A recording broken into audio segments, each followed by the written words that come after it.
Benar. Sekarang. Sekarang.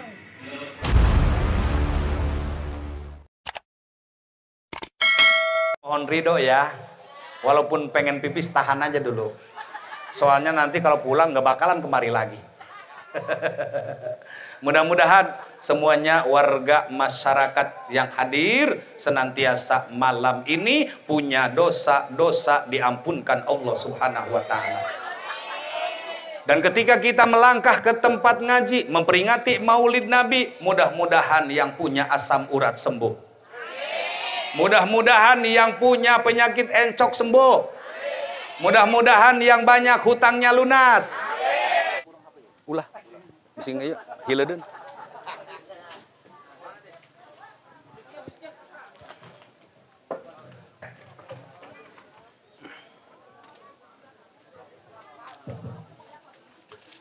Bismillahi, assalamualaikum warahmatullahi wabarakatuh.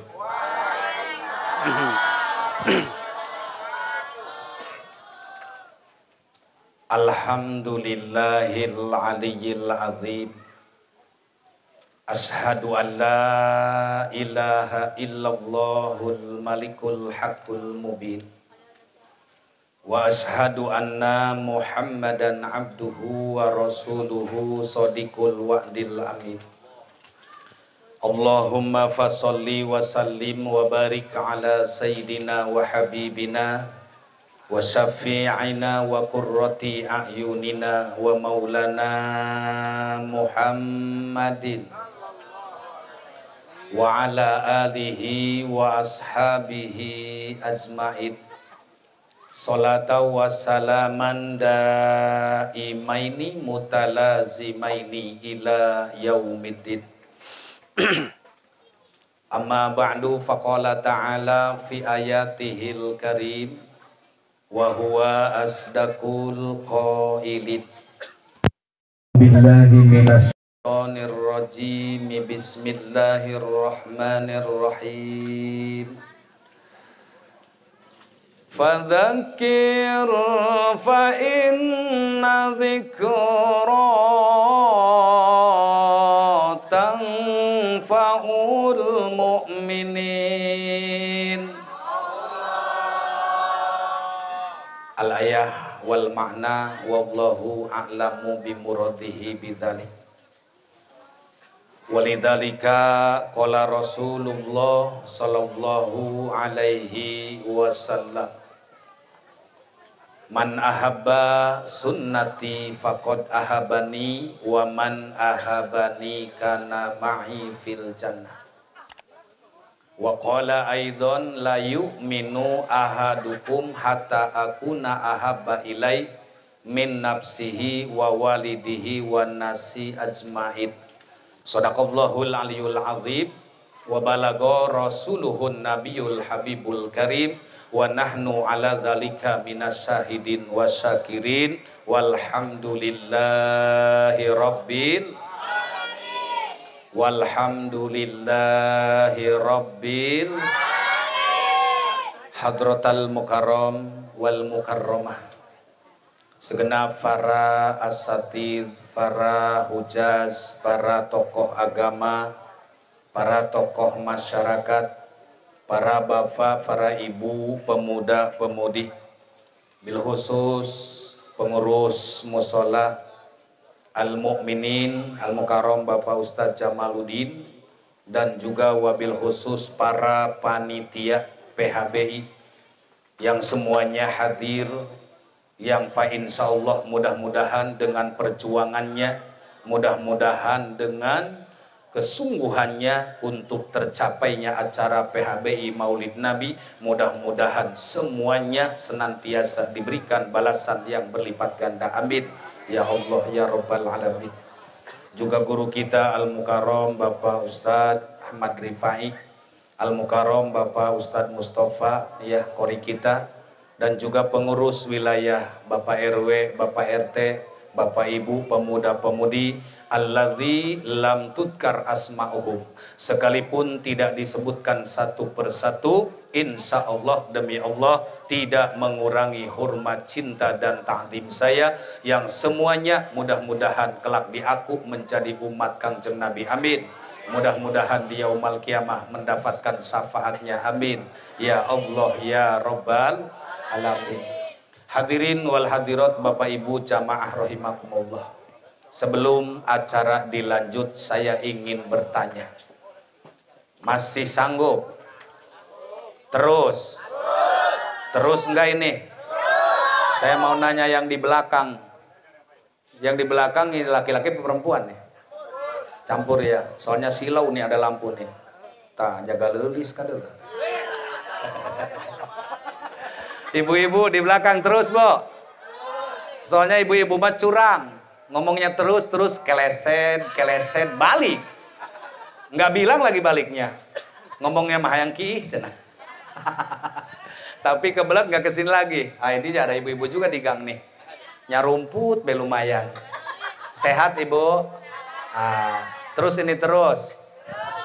Mohon izin, mohon ridho ya. Walaupun pengen pipis tahan aja dulu. Soalnya nanti kalau pulang nggak bakalan kemari lagi.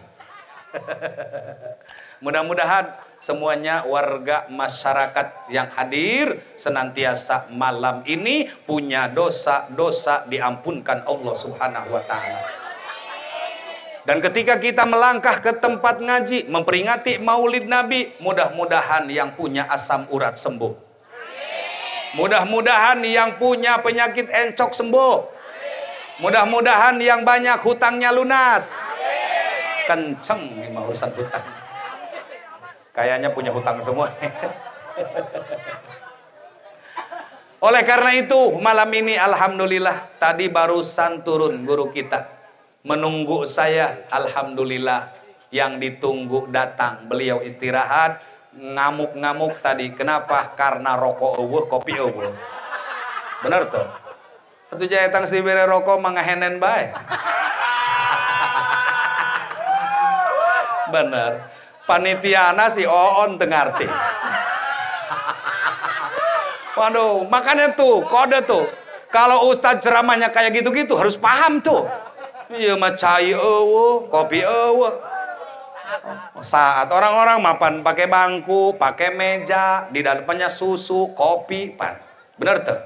Supaya apa? Supaya ceramahnya istiqomah. Apa katanya? Ustadz Dipayu udah istiqomah belum? Belum. Saya juga susah untuk istiqomah. Istiqomah itu sulit. Apa istiqomah? Istri 3 punya kontrakan semua. Jangan ngontrak semua. Punya kontrakan semua. Sulit itu emang. Ya. Maka oleh karena itu saya alhamdulillah di sana juga di Kerendang cuman 20 menit. Badan mah saya di sana, hati mah di sini. Bener, inget aja jamaah. Kenapa? Takutnya pada ngambek gitu. Cuman ini Kiai Fikri sebentar amat ya.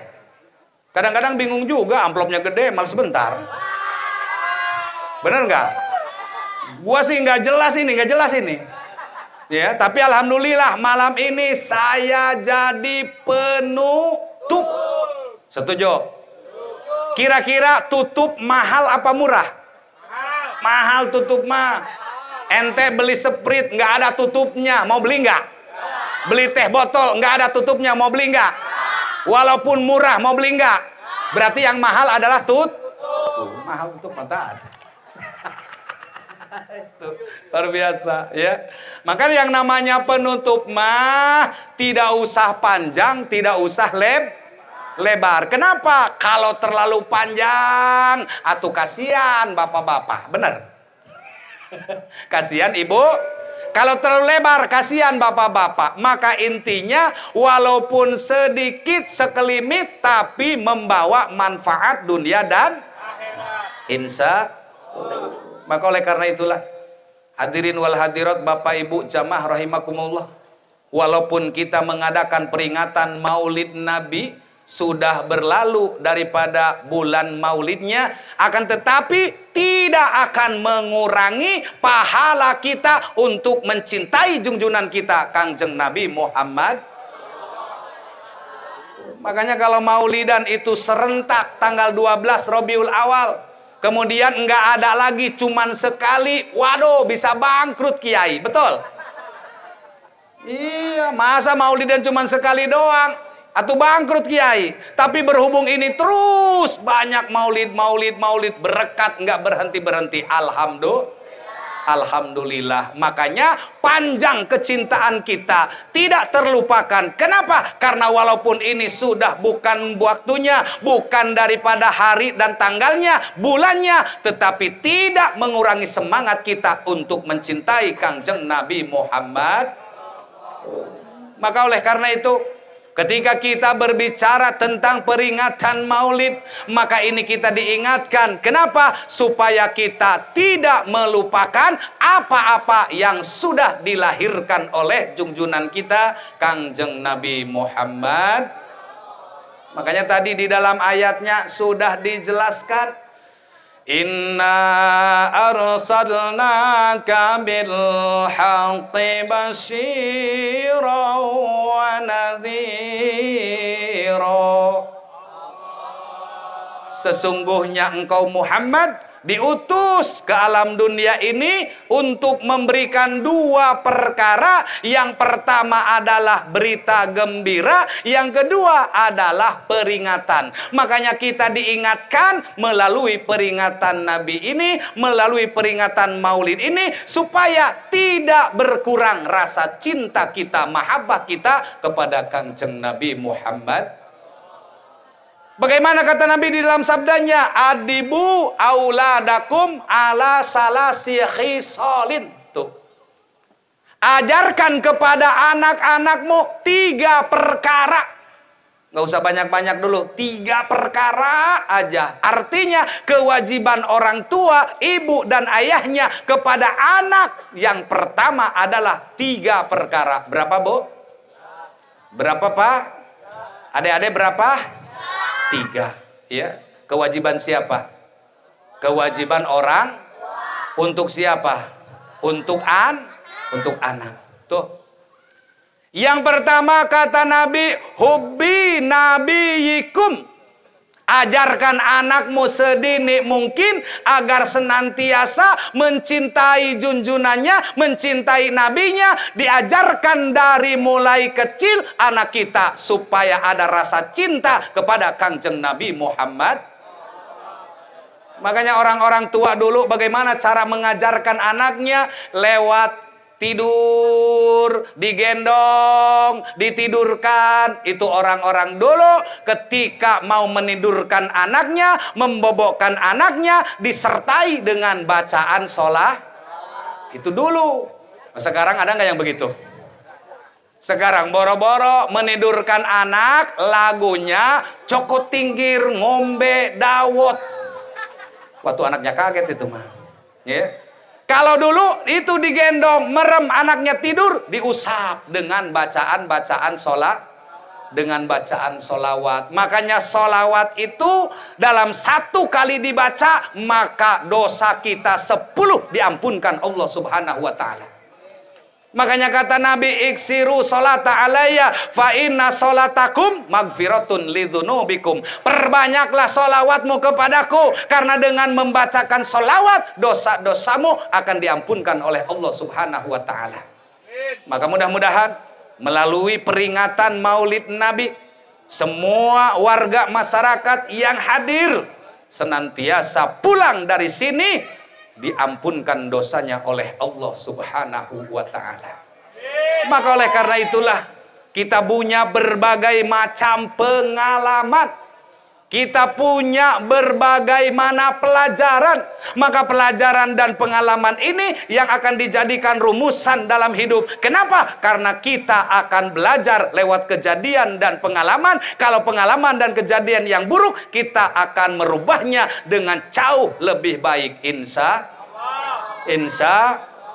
Allah. Makanya di dalam ayat tadi dibaca oleh qori, laqad kana lakum fi rasulillahi uswatun. Kalau kita mau meniru, mau mencontoh, sudah ada suri toladan yang baik.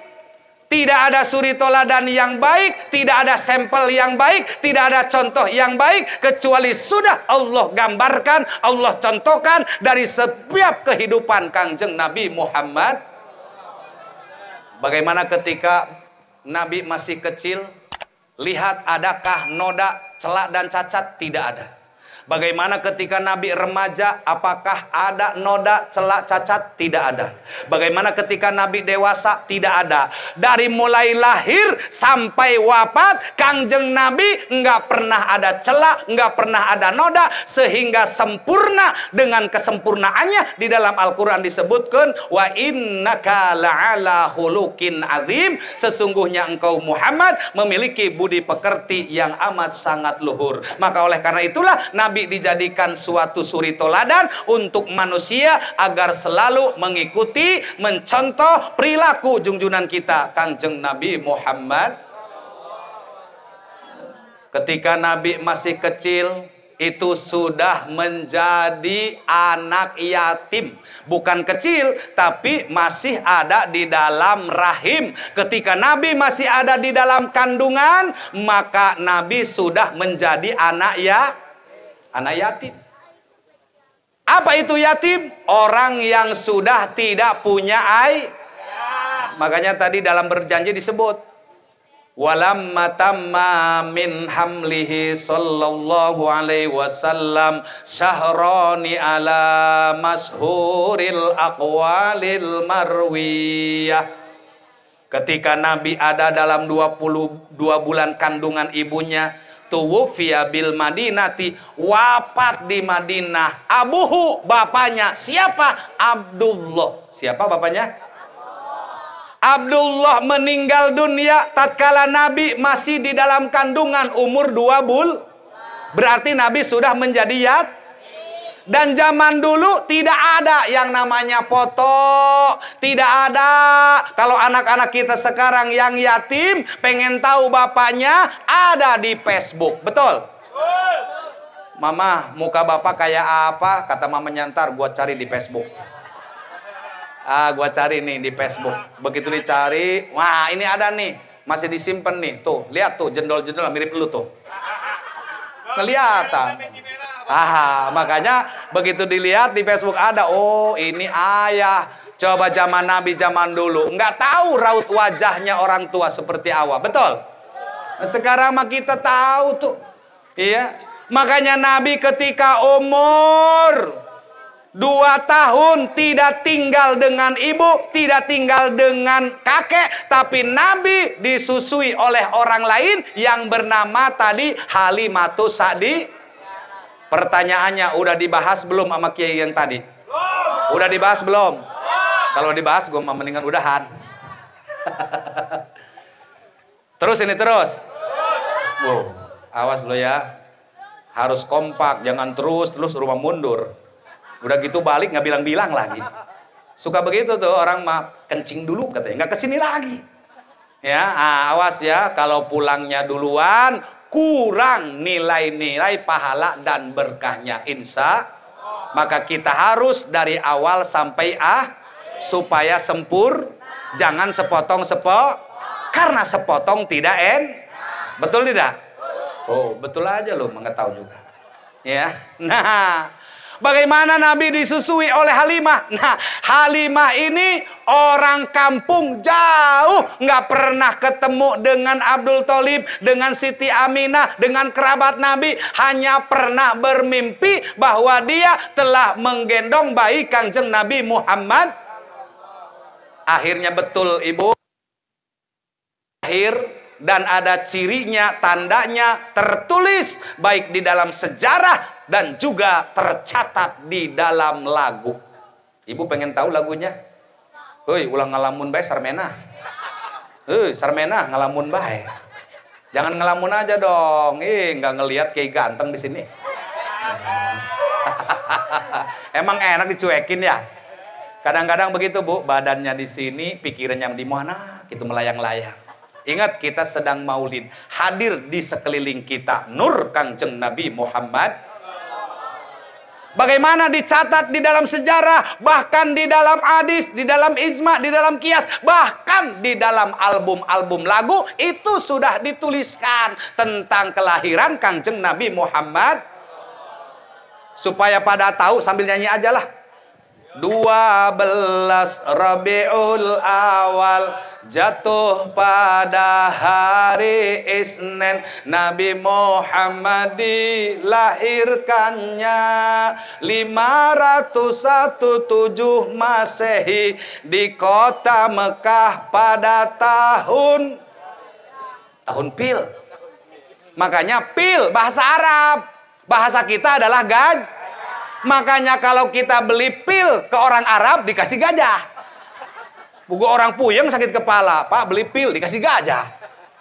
Makanya pil adalah gajah. Kenapa disebut gajah? Karena bertepatan dengan gajah dari Yaman yang dikirim oleh Abroha untuk menghancurkan Baitullah. Pertanyaannya, hasil enggak gajah ngamuk menghancurkan Baitullah? Hasil enggak?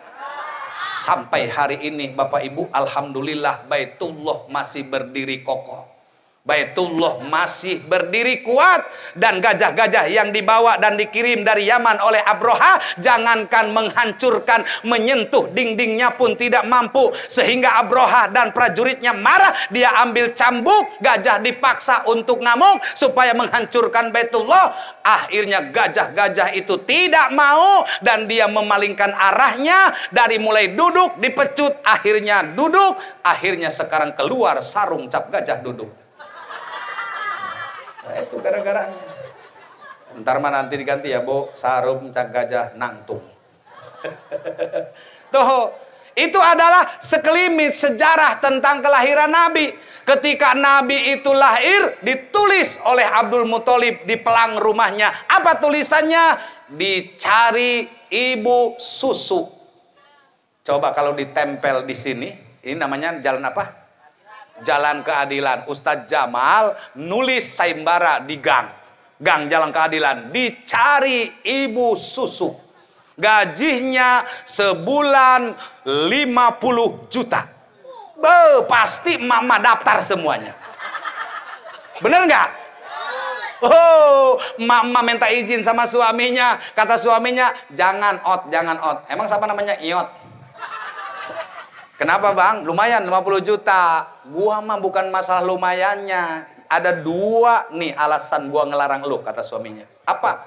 Yang pertama, susu lu udah peot. Takutnya anak orang muntaber. Kadaluarsa lo, ketempuhan lo. Yang kedua, gua juga curiga siapa yang mau lu susuin. Ah, itu. Sekarang akhirnya mama sekarang mau diganti di Jalan Keadilan mah diganti apa? Dicari tukang obras. Dicari tukang jahit, bener. Dicari tukang apa lagi tuh? Ya. Tapi kalau dulu itu benar. Akhirnya saking mimpinya merasa menggendong Nabi, Halimah memaksa walaupun tidak diizinkan oleh suaminya, memaksa berangkat ke kota Mekah. Singkat cerita, datanglah ke Mekah. Begitu datang ke Mekah, dia bertanya, mana rumah Abdul Muthalib? Ini. Assalamualaikum, salam. Bapak Abdul Muthalib, betul? Ini siapa? Saya adalah Halimah. Halimah mana? Yang mau mendaftar menjadi ibu susu. Ulah kenceng-kenceng ngomong susu nah. Ya. Akhirnya diperiksa sama Abdul Muthalib. Coba. Waktu itu Halimah memang orang kampung. Pakaiannya juga biasa, orang kampung mah. Rambutnya juga biasa. Akhirnya Abdul Muthalib bertanya, kamu dari mana? Dari kampung. Sama siapa? Sama suami. Mana suamimu? No, di pos RW tidur. Oh, akhirnya dia bertanya, wahai Tuan Abdul Muthalib, di manakah bayinya? No, di kamar. Coba buka. Begitu dibuka pintunya, di kamar ada Nabi ketika bayi, maka mata Halimah silau seketika. Kenapa? Karena dalam tubuh Kangjeng Nabi terpancar cahaya nur Kangjeng Nabi Muhammad. sudah girang. Oh, inilah bayi yang selalu aku impi-impikan. Inilah bayi yang pernah hadir di dalam mimpiku. Enggak salah lagi, inilah bayi Muhammad. Maka saking dia enggak sabar, bergetar tangannya, mengangkat bayi Kangjeng Nabi, bersentuhanlah kulit Nabi dengan Halimah. Seketika ibu, bapak, Halimah dengan bersentuhan kulit dengan Nabi, seketika cantik luar biasa. Alhamdulillah. Yang tadinya peot jadi mengker. Jadi mengker. Ini luar biasa mukjizatnya. Yang tadinya dia kurang begitu wangi, begitu bersentuhan dengan kulit Nabi, mendadak jadi wangi. Rambutnya jadi wangi, pakaiannya jadi indah, sehingga singkat cerita diberikanlah 1000 dirham. Hei Halimah, bawa cucuku ke negaramu, susui dia, rawat dia, jaga dia. Nanti kalau habis duit 1000 dirham, bilang gua transfer, kata Abdul Muthalib. Iya, kalau sekarang mah ditepek kuancen tuh. Akhirnya singkat cerita, Halimah pamit. Sementara tadi suaminya tidur di pos RW nungguan, nggak mau ikut ke rumah Abdul Muthalib. Bang, bangun bang. Suaminya gisik-gisik ngantuk. Begitu dia bangun, dia kaget di depannya ada perempuan cantik lagi menggendong bayi. Kata suaminya, Neng, siapa kamu? Abang Oon. Ini Halimah, bang. Nggak percaya itu suaminya bahwa tadi yang menggendong bayi, yang membangunin dia adalah Halimah. Nggak percaya, kenapa? Karena drastis 180 derajat berubah. Ini siapa? Halimah. Halimah mana? Pemajikan kakak. Sampai ngotot, jangan ngaku-ngaku Halimah. Jangan bikin girang gua lo. Halimah mah dia peot tadi. Masya Allah, nggak percaya. Sampai dia nanya suaminya, kalau kamu bener Halimah, rumah kita di mana? Apa nama kampungnya? Punya piaraan apa kita? Punya berapa batang korma? Sampai begitu. Disebutin sama Halimah, baru dia percaya. Di dalam hatinya dia gembira. Asik, boga ganti pemajikan anyar. Asik, boga pemajikan Nggak taunya mah dia juga Halimah, tapi berubah. Apa yang menjadi sebab berubah? Karena kulitnya sudah bersentuhan dengan keringat Kangjeng Nabi Muhammad. Luar biasa. Ya, makanya melalui peringatan Maulid, melalui adanya PHBI, maka kita diingatkan sebagaimana tadi ayatnya dalam mukodimah sudah dibaca. Masih ingat nggak, Bu? Hoi, cicing baik. Masih ingat gak ayatnya? Yang di belakang masih ingat gak? Kalau gak ingat harus dibaca. Baca jangan. Baca jangan. Panjang apa pendek? Hayang nu panjang baik budak mah. Fadzakir fa inna dzikra tanfa'ul mu'minin. Gak apa-apalah, speaker bengek-bengek nih urusannya. Terus tadi umat terakhir ini, ya, saya mah tadi begini berpikirnya Bapak Ibu, ya udah nggak apa-apa, saya mah namanya diundang mah datang aja, syukur-syukur tinggal 5 orang. Bener, kalau tinggal 5 orang, gua mah doa aja. Yang penting mah berkat mah kudu ayah. Bener gak, Bo? Nah, tapi berhubung dilihat masih ada, Ustadz Ripai juga masih semangat tadi. Iya, semangat dia memuncak-muncak, nggak taunya kopi tadi. Ya. Nah, maka oleh karena itulah Bapak Ibu hadirin wal hadirat jamaah rahimakumullah, apa ini yang namanya fadzakir, peringatan. Kenapa kita manusia harus diingatkan? Lantaran kata Nabi, al-insanu mahalul khata' wan nisyan. Karena manusia tempatnya salah dan lupa. Dan ketika kita lupa, kita harus diingatkan. Salah satu contoh pada malam ini melalui peringatan Nabi, kita diingatkan agar kita jangan melupakan apa tadi yang sudah dilahirkan oleh Kangjeng Nabi Muhammad.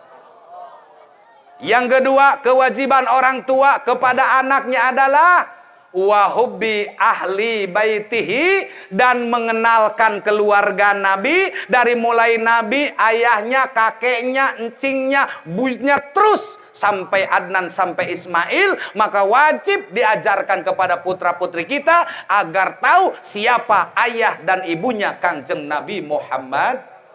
Tuh, makanya zaman dulu begitu. Muhammad punya ayah Abdullah, Abdullah punya ayah Abdul Muthalib, punya ayah lagi Asim.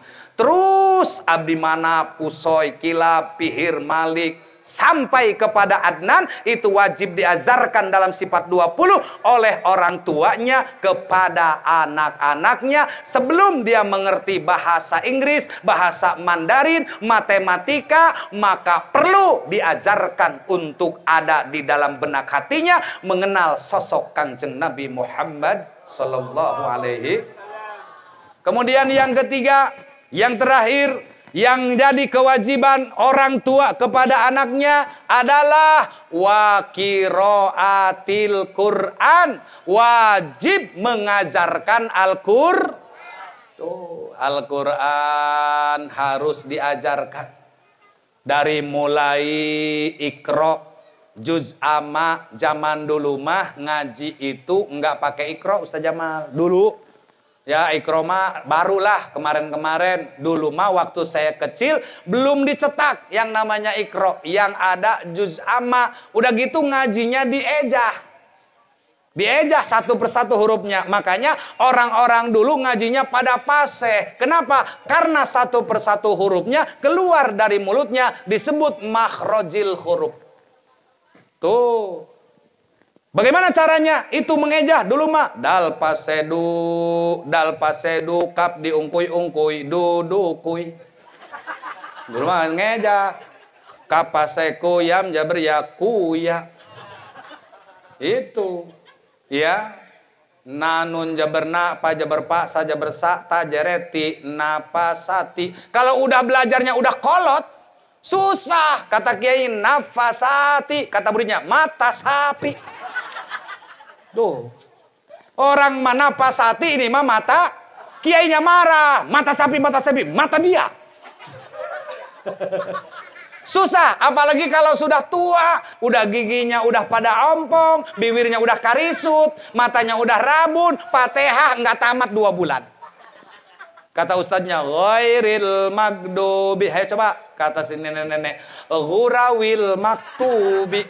Nah, dia mama gurawil. Orang goiril ini mah gurawil. Tuh kan susah. Ya, makanya luar biasa ketika ada seseorang yang merasa dirinya tadinya pengen bisa ngaji tapi sayang masa lalunya tidak terarah. Makanya ketika tadi disebut wa qiraatil Quran, ini luar biasa bahwa kewajiban kita sebagai orang tua harus mendidik anak sedini mungkin agar bisa membaca Al-Qur'an. Saya ziarah kemarin, yaitu di apa namanya di Kapuk tuh? Hah? Nama kuburan tuh, daerah Kapuk sono tuh, iya. Pokoknya itulah, saya ngomong nah. Ya, nah yang mau arah ke sono tuh Rawa Bokor, apa namanya? Nah, dia dadap belah sininya, namanya tuh ada. Saya diajak jarah sama jamaah, Kiai tolong mau ziarah antar jarahin jarah sana bu. Begitu datang ke kuburan, ada anak muda nih segede gini nih, lagi ngaji husuk, lagi zikir, lagi ngaji yasin di depan kuburan emaknya, sama bapaknya ngerendeng tuh. Dari jauh itu udah kedengaran enak bener ngaji yasin. Begitu dideketin, nggak taunya mah kaset. Wow, kaset. Saya tanya, Dek, lagi ngapain? Lagi ziarah, Pak. Kok nyetel kaset? Kaset itu yang zaman dulu tuh, iya, Muammar ngaji yasin. Iya, Pak. Saya pengen, cuman saya nggak bisa ngaji Quran, makanya saya diwakilin sama Pak Muammar. Masya Allah, saya juga iba ya, sedih. Kenapa? Karena memang ya saking kepengennya dia mendoakan orang tua, karena dia bilang belum bisa untuk saat itu, akhirnya dia pinjem dulu tuh kasetnya Muammar, dipakai ngaji. Coba kalau kita udah bisa benar ngaji, dengan suara sendiri, dengan mulut sendiri, dengan lisan sendiri, dengan hati sendiri, begitu indahnya luar biasa. Kenapa? Karena qiraatul Quran sifaun lil mu'minin. Mengaji Al-Quran adalah obat bagi orang-orang mukmin, baik yang masih hidup dan juga orang yang sudah mati. Obat. Coba bayangkan, orang mau infak ke masjid, 5 juta, 10 juta, 100 juta. Ternyata mereka hanya memohon kepada masyarakat agar dibacakan suratul Fatihah. Nggak pernah dengar ya Ustaz Dipai? Mentang-mentang infaknya gede, 50 juta, 100 juta. Berhubung ini infaknya gede, kata ketua masjid, maka tidak Fatihah, tapi bacakan surat Kahfi 3 kali. Ada nggak? Nggak ada. Walaupun infaknya 1.000, 50.000, 50 juta, ternyata hanya dimintakan baca umul kitab, yaitu suratul Fatihah. Kenapa? Karena Fatihah itu nyampe bagi orang yang masih hidup. Kenapa nih? Catat, di Arab. Saya ditanya, kenapa Ustadz di Arab rumah sakit sepi? Kenapa? Ternyata begitu ditelusuri, di Arab itu kalau ada orang sakit, keluarganya sakit, enggak langsung dibawa ke rumah. Emang di Indonesia karak pilek BG langsung BPJS.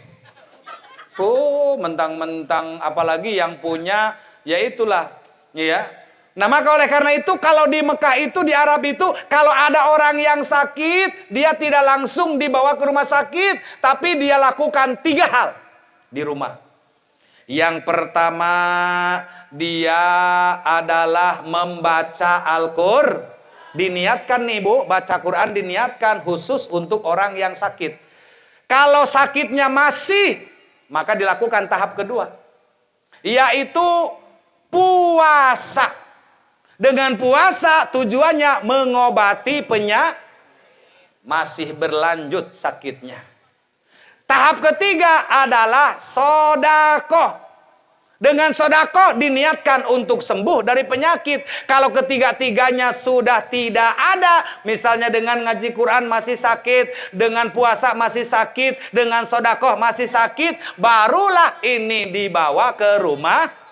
Seperti itu. Nggak kayak kita ya, baru pilek, batuk, udah langsung ke sumber waras. Tuh. Iya. Makanya qiraatul Quran inilah yang harus kita camkan terhadap anak-anak kita. Kenapa? Karena di zaman sekarang, Ibu, anak-anak kita lebih pandai dengan TikTok daripada ngaji Quran. Betul? Betul nggak? Makanya anak-anak kita umur 1 tahun, 2 tahun udah pada lincah, udah pada pinter main TikTok. Tapi kalau ngaji mah nggak bisa. Masalah nggak tuh? Masalah nggak? Masalah tuh. Makanya tadi begitu Bapak Ustadz Mustafa ngaji Quran, ada orang yang berpikir bahwasanya anak saya yang sudah di pondok pasti ngajinya seperti dia, seperti Ustadz Mustafa ngaji Al-Quran. Kebetulan di Jalan Keadilan mau ada maulid, ditelepon anaknya, namanya si Asep. Assalamualaikum Sep, salam. Pulang dulu loh ke Jalan Keadilan Jakarta. Kenapa ada maulid? Korinya belum dapat. Si Asep pulang, datang ke Keadilan, dihubungin panitianya Ustadz Jamal. Ya bolehlah. Si Asep kaget, kata si Asep, waduh Pak, Bu, saya sama Kiai nggak boleh lama-lama, soalnya di sana lagi banyak acara, sibuk. Nggak taunya mak takut si Asep dites, lantaran di sananya nggak ngaji, main layangan doang. Kok? Orang tuanya kan bingung, kata orang tuanya, Sep, jangan kayak emak sama bapak. Bapak sama mama jelas bodoh. Ya, jelas nggak bisa. Ya, jelas susah. Tapi Asep jangan kayak ibu, kayak bapak. Nih kayak bapak ibu udah tua begini nyesel nggak bisa ngaji Quran. Tapi kan Asep nggak boleh lama-lama, mak, sama Kiai. Ya sebentar aja, sebentar. Lumayan dia, lumayan, 500.000. Bukan masalah lumayannya, mak, tapi nggak boleh lama-lama. Kata emaknya, ya udahlah, kalau begitu mah, supaya kami yakin bahwa anak kami bisa ngaji di pesantren, sekarang tes. Dites akhirnya sama emaknya sama bapaknya. Si Asep pusing, gimana caranya ini gua dites ngaji Quran, padahal di sana juga nggak pernah ngaji Quran dia. Main layangan doang, main kolecer.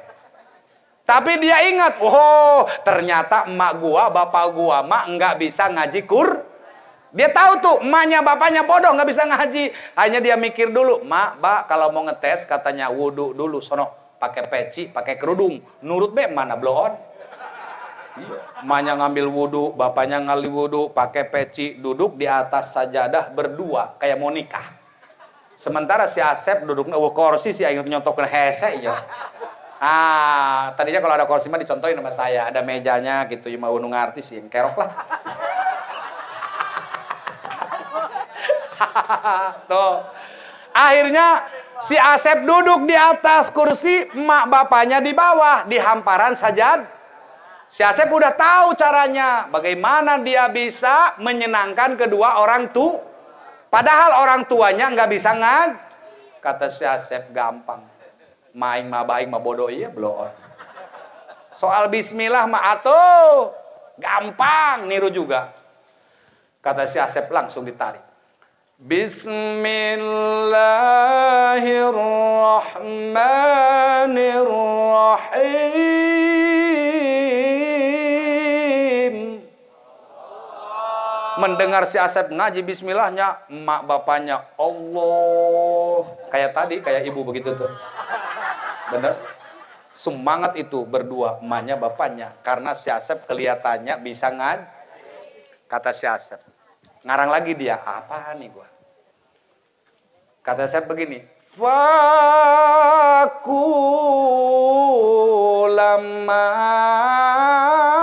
karatan. Emaknya mah, blon ya Allah. Oh, emaknya bangga tuh. Pak, nggak nyangka ya katanya. Nggak nyangka anak kita. Kata bapaknya, siapa dulu dong bapaknya? Tarik Sep, ditarik. Tambah beuki ngolona. Uli lama bulukan. Waduh, ma bapaknya mah udah yakin. Allah. Cek aing gesep dia mending ngaji 500.000 tadi. Aduh, hai. Tarik Sep, tarik. Sekali lagi ya, Mak. Sekali aja ya, Mak. Sekali ya, Pak. Ya, sekali aja sekali. Ditarik sama Sep. Bila Anda bantu minumlah konidin. Mantap, cek mana. Baru tuh anak gua Asep, polongo dia, konidin diaji. Coba, ya Allah ya Rabbi, ini kita bodoh, mudah dibobod. Makanya kalau kita punya ilmu, kita pinter, andai kata tadi orang tuanya ngaji Quran, paham ketika si Asep ngalecor macana ditampiling. Sep kali dia goblok dia, eta ngaji bodrek dia. Emang aing bloon cek bapak. Ini mah berhubung bapak na bloon. Mana ke bloon Allah baik. Nah, ya itu gitu. Makanya kita samina wa atona, enggih baik. Ya enggih horek bengek. Aduh, Masya Allah. Ya, maka oleh karena itu kita harus belajar agar tidak menjadi jahil, sebab wajib hukumnya menghilangkan kebodohan. Memang pinter itu nggak wajib Bapak Ibu, tapi kita wajib belajar. Utlubul ilma minal mahdi ilal ngaji sekalian dak hayangnya onaing mayo. Suka ditambahan deh berkat nanya. Jam 12 pas ya. Jadi mudah-mudahan Bapak Ibu yang senantiasa hadir, yang sudah menyumbangsikan tenaganya, materinya, panitia, semuanya saya amat sangat mendoakan. Mudah-mudahan setelah lepas peringatan Maulid Nabi ini, mudah-mudahan semuanya diberikan keberkahan oleh Allah SWT. Jadikan putra-putri kita soleh dan solehah. Wilayah kita dijauhkan daripada musibah. Dan semua menghadap Allah dalam keadaan husnul khotimah. Ini saja yang dapat saya sampaikan. Mohon maaf segala kekurangan. Billahi taufiq wal hidayah. Wassalamualaikum warahmatullahi wabarakatuh.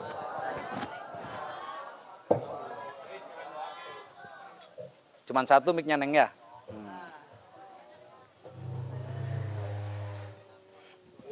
Ayo.